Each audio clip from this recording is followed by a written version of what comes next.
There's concern that the conflict in northern Ethiopia is spreading following rocket attacks on 2 cities in the country's Amhara region and reports of shells being fired across the Eritrean border. Villagers in Nagorno-Karabakh have been setting their houses on fire before fleeing to Armenia ahead of a weekend deadline that will see parts of the territory handed over to Azerbaijan as part of a peace agreement. A fierce storm that's left dozens dead in the Philippines is heading for Vietnam. Tens of thousands of people have been evacuating their homes in central Vietnam before Typhoon Vamco hits on Sunday. Hundreds of people in India and around the world are celebrating the Festival of Lights, or Diwali. The festivities this year have been scaled down because of the pandemic. The United Nations says it fears a humanitarian emergency in Ethiopia if civilians in the Tigray area flee fighting between federal and local forces. A UN diplomat says delegates from across Libya have reached an agreement to organize free and fair elections. In the United States, the number of new coronavirus cases reached 144,000 on Wednesday. And the U.S. government says first-time claims for unemployment aid reached 709,000 last week. That is far above the weekly average of 200,000 before the coronavirus pandemic. We begin in the United States, where the number of coronavirus cases has hit a new record high. The daily tally topped 180,000 on Friday. Johns Hopkins University says the figure has now exceeded 100,000 for 11 days in a row. Authorities in the states of California, Oregon, and Washington are calling on residents to refrain from non-essential out-of-state travel. Officials are also asking people to self-quarantine for 14 days if they enter from another country or state. Massachusetts authorities say they plan to reopen a field hospital in December. They say the facility will have 240 beds. Meanwhile, Italy has also set a new record for COVID-19 cases. The tally there on Friday surpassed 40,000. The country has designated 7 regions as red zones. The epidemic is reported to be most serious in those areas. People in the red zones are not allowed to go out during the day or night. Businesses that provide daily necessities can stay open, but restaurants and most shops must remain closed.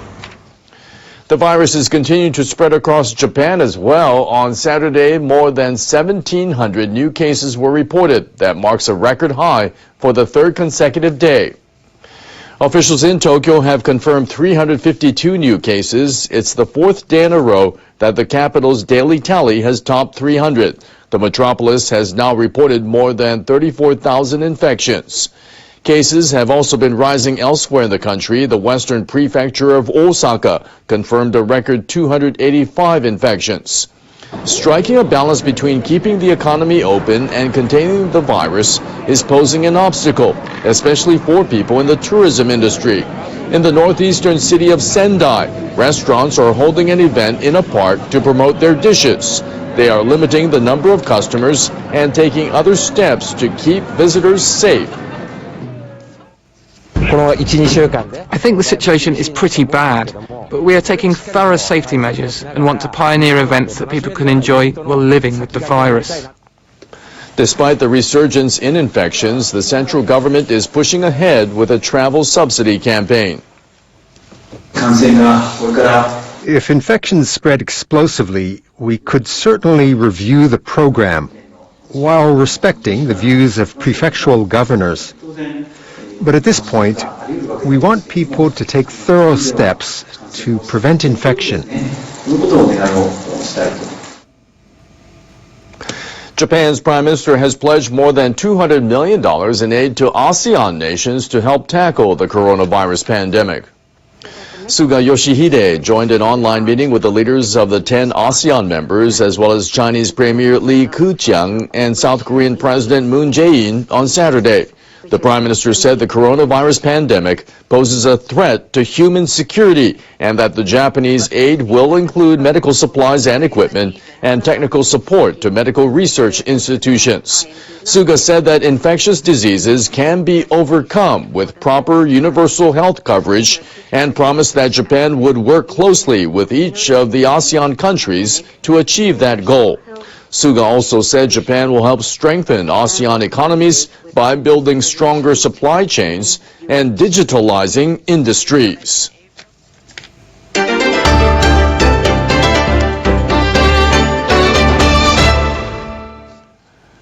About 15,000 people have reportedly fled from Ethiopia into neighboring Sudan. This comes after government troops ramped up an offensive against local forces in the northern state of Tigray. Ethiopian Prime Minister Abiy Ahmed ordered a military offensive against ethnic Tigrayan forces after they attacked a government base on November 4th. A human rights group has reported mass killings of civilians in the country. Refugees have been seen waiting in long lines to receive food at a camp in Sudan. Many women and children are among them. Telephone and internet communications in Tigray have been blocked. That has made it difficult to clarify details about the fighting.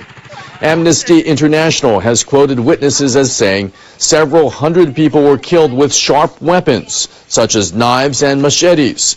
The Office of the UN High Commissioner for Human Rights said the reported massacre of civilians would amount to a war crime if confirmed. The office is planning to investigate. It is also calling for an end to the fighting. Microsoft says hacker groups from Russia and North Korea have targeted companies and research institutions involved in developing vaccines and treatments for COVID-19. The tech giant says it discovered cyber attacks in recent months on pharmaceutical firms and researchers in 5 countries, including the United States, Canada, and South Korea. The company says North Korean hackers tried to break into systems by masquerading as World Health Organization officials in phishing emails. Microsoft says most of the attacks were blocked. It says it offered help to victims of successful attacks, but gave no details about the extent of any damage. The tech firm says hospitals and healthcare organizations have also been targeted by hacking. It urged countries to step up their defenses against cybercrime in the time of coronavirus. The defense chiefs of Japan and the U.S. have confirmed a key part of a security pact between the two countries applies to the Senkaku Islands in the East China Sea. Article 5 of the treaty obliges Washington to defend territories under Tokyo's control. Japanese Defense Minister Kishi Nobuo and U.S. Acting Secretary of Defense Christopher Miller spoke by phone for around half an hour on Saturday. The call follows President Donald Trump's decision to fire his previous defense chief. Kishi told Miller that Japan is against unilateral attempts to change the regional status quo through force.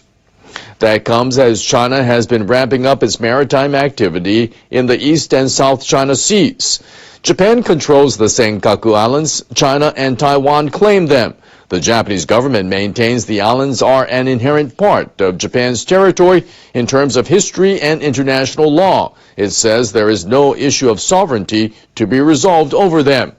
Kishi and Miller also discussed UN sanctions violations by North Korea, including repeated test launches of ballistic missiles and ship-to-ship transfers of goods.